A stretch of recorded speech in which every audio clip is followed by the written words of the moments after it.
प्रिय बच्चों, मैं आज आपको स्वामी रामकृष्ण मिशन एवं स्वामी विवेकानंद के बारे में बताने जा रहा हूँ। रामकृष्ण मिशन 19वीं शताब्दी का अंतिम धार्मिक एवं सांस्कृतिक आंदोलन यदि हम कहें तो इसमें कोई अतिशयोक्ति नहीं होगी। इस मिशन की विशेषता ये रही कि इसके द्वारा प्राचीन एवं आधुनिक दोनों ही संस्कृतियों को सम्मिश्रित एक तरह से किया गया था। मिशन की स्थापना स्वामी विवेकानंद द्वारा अपने गुरु रामकृष्ण परमहंस के नाम पर की थी। स्वामी विवेकानंद द्वारा अपने गुरु रामकृष्ण परमहंस के नाम पर इसको स्थापित किया और स्वामी रामकृष्ण मूलतः कलकत्ते के पास एक छोटे से मंदिर में पुजारी का काम किया करते थे। स्वामी रामकृष्ण का जन्म पश्चिम बंगाल के हुगली जिले के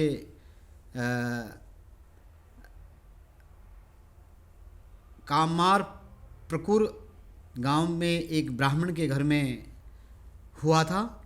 बंगाल की एक समृद्ध महिला रानी रासमणी के द्वारा दक्षिणेश्वर में काली का मंदिर बनवाया गया। इसी मंदिर में स्वामी रामकृष्ण पुजारी के रूप में नियुक्त हुए। उन्होंने लगभग 12 वर्ष तक विभिन्न प्रकार से तप किया।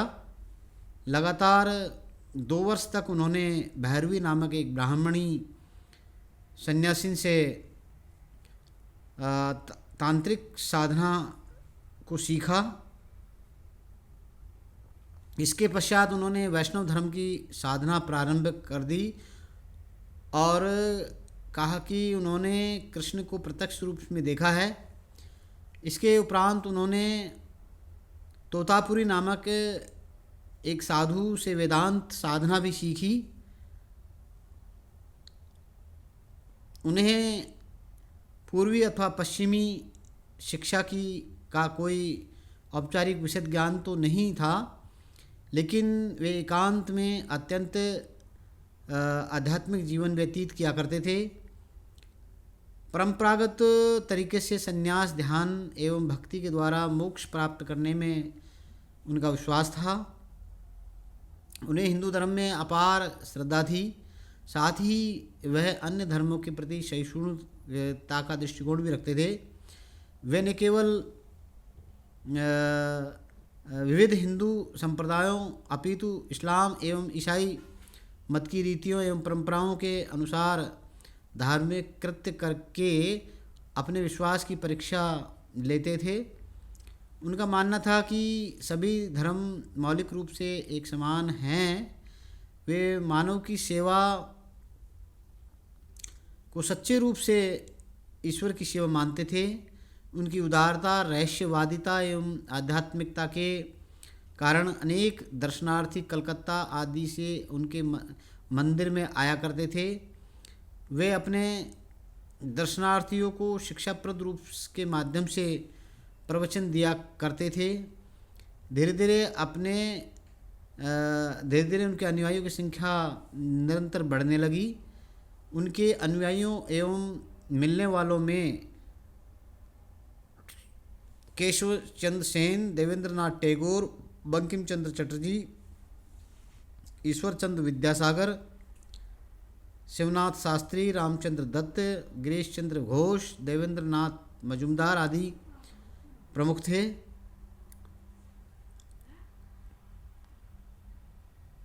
लेकिन उनके अनुयायियों में सबसे प्रिय उन्हें नरेंद्र नाथ दत्त नामक कलकत्ता विश्वविद्यालय के नवयुवक ग्रेजुएट के रूप में लगे और यही नरेंद्र नाथ बाद में विश्व में स्वामी विवेकानंद नाम से जाने गए। नरेंद्र नाथ अन्य दर्शनार्थियों के समान अपनी आध्यात्मिक जिज्ञासा को शांत करने के लिए रामकृष्ण के संपर्क में आए थे और उनके विचारों से प्रभावित होकर उनके अनुयायी बन गए।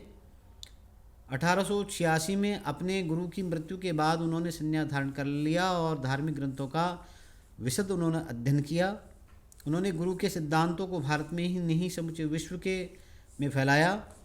उनकी विद्या, वाक्पटुता, आध्यात्मिक तीक्ष्णता एवं आकर्षक व्यक्तित्व के कारण उनके अनुयायियों की संख्या में तेज़ी से वृद्धि हुई, जिनमें आम किसानों से लेकर के राजा महाराजा तक सम्मिलित थे। 1893 में ऐसे लोगों की सहायता से एवं अपार कष्ट के बाद उन्होंने शिकागो में विश्व प्रसिद्ध पार्लियामेंट ऑफ रिलीजियंस विश्व धर्म संसद में भाग लिया।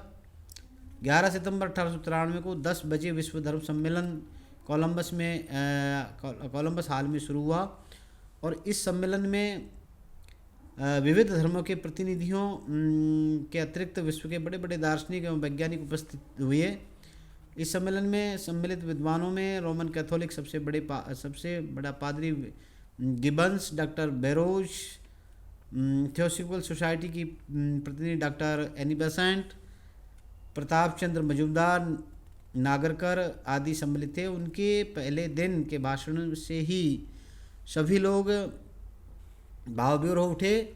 स्वामी जी ने इस अवसर पर कहा कि मैं आप सब लोगों को संसार के प्राचीनतम साधुओं की ओर से, प्राचीनतम धर्म की ओर से एवं करोड़ों हिंदुओं की ओर से धन्यवाद देता हूँ।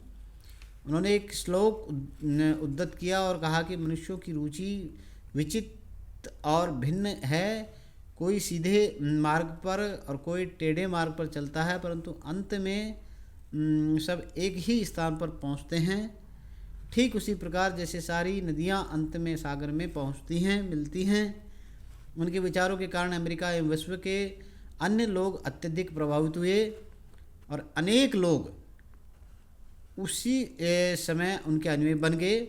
उनके प्रवचन को सुन न्यूयॉर्क हेराल्ड नामक समाचार पत्र ने लिखा, ये बड़े प्रबल वक्ता हैं और यह उनको ईश्वर की देन है। उनके गेरुए वस्त्र, तेजस्वी चेहरा और कुशाग्र बुद्धि तथा हृदय से निकले शब्दों और संगीत में वाणी का अद्भुत प्रभाव पड़ा। उन्हें सुनकर ऐसा लगता है कि लोग कितने मूर्ख हैं जो इनके देश के सम्मान प्रबुद्ध देश में अपनी मिशनरियों को ज्ञान का प्रकाश देने के लिए भेजते हैं। एक दूसरे पत्र में विवेकानंद का चित्रण करते हुए कहा गया कि वे दिव्य शक्ति के वक्ता हैं। स्वामी जी के इन प्रवचनों के उपरांत रामकृष्ण के उपदेश विश्व शक्ति के रूप में जाने लगे और विवेकानंद पहले भारतीय थे जिन्होंने पाश्चात्य सर्वोच्चता पर प्रश्न चिन्ह लगाया। शिकागो संसद में उन्होंने अपने प्रवचनों में सभी धर्मों की आधारभूत समानता पर बल देते हुए अपने धर्म को महान एवं एक दूसरे धर्म को छोटा कहने की दूषित प्रवृत्ति की आलोचना की। उन्होंने विविध धर्मों के अनुयायियों को अपने धर्म के बुनियादी सिद्धांतों के प्रति सच्चा रहने का अनुरोध किया और यह भी कहा कि ईसाई को मुसलमान या हिंदू बनाना है और न हिंदू या बौद्ध को ईसाई बनाना है, किंतु इनमें से प्रत्येक को दूसरे की भावना को आत्मसात करना चाहिए एवं साथ ही उन अपनी व्यक्तित्वता को बरकरार रखते हुए विकास के अपने सिद्धांत के अनुसार आत्मविकास करना चाहिए। अमेरिका के विविध केंद्रों में विवेकानंद द्वारा वेदांत सोसाइटी एवं अपने मतों की स्थापना की।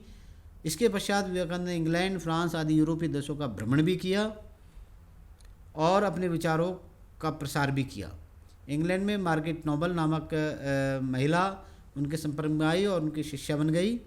यही महिला बाद में सिस्टर निवेदिता कहलाई।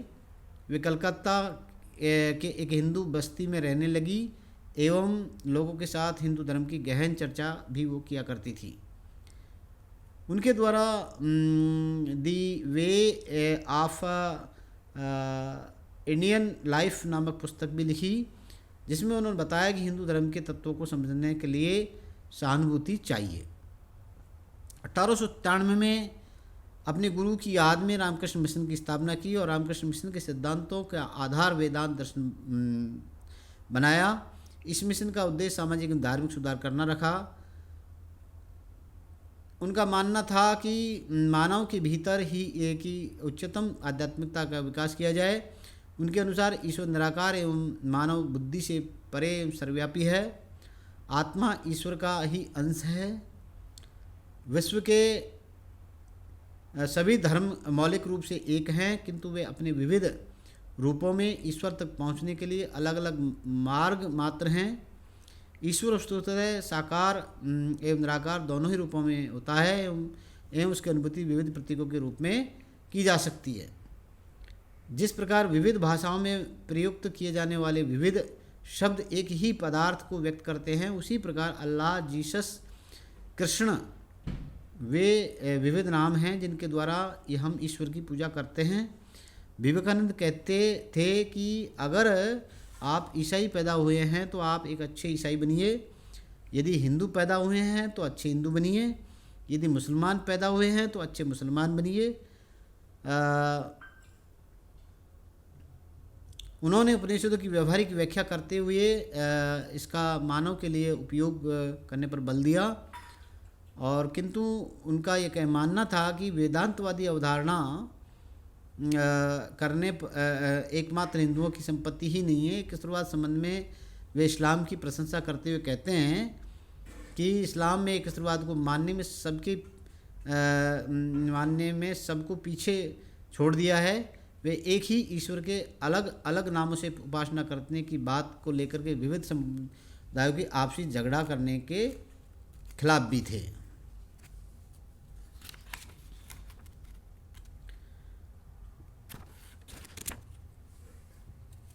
इस प्रकार से उनके ये मौलिक विचार थे, और स्वामी विवेकानंद का अपने जीवन में जिन जिन भी लोगों से संपर्क में आए वो निश्चित रूप से उनसे अत्यधिक प्रभावित हुए बिना नहीं रह पाए। और वे कहते थे कि धर्म न तो पुस्तकों में, न बुनियादियों की राय में और न तर्क में है। तर्क, मत, सिद्धांत, पंथ, रूढ़िवादी परंपराएं धर्म में सहायक तत्व अवश्य हो सकते हैं, किंतु वास्तविक धर्म को केवल आत्मज्ञान ही है। सदियों से धर्म एवं मजहब के नाम पर पादरी, पुजारी, मुल्ला जैसे धर्म के ठेकेदार धर्म के नाम पर नाली का गंदा पानी इसमें वितरित कर रहे हैं, जबकि अमृत का शाश्वत झरना हमारे पास मौजूद है। उनका कहना था कि मैं उस ईश्वर में विश्वास नहीं कर सकता जो यहाँ धरती पर हमें रोटी न दे सके और स्वर्ग में शाश्वत सुख एवं मोक्ष का आश्वासन दे। यद्यपि विवेकानंद वेदांतवादी विचारधारा पर बल देते थे, किंतु उन्होंने मूर्ति पूजा को भी स्वीकार किया। उनके गुरु रामकृष्ण ने अपने जीवन में ही न केवल काली माँ की पूजा एवं उच्चतम आध्यात्मिक जीवन की अनुरूपता अनुरोध दिखला दी, बल्कि उन्होंने इससे भी और अधिक दिखलाया था। वे मानते थे कि मूर्ति पूजा का उपयोग मनुष्य की उच्चतम आध्यात्मिक व्यग्रता का विकास के एक उत्तम साधन के रूप में हो सकता है। साथ ही उन्होंने आधुनिक हिंदू धर्म की बुराइयों को भी उजागर किया। धन्यवाद।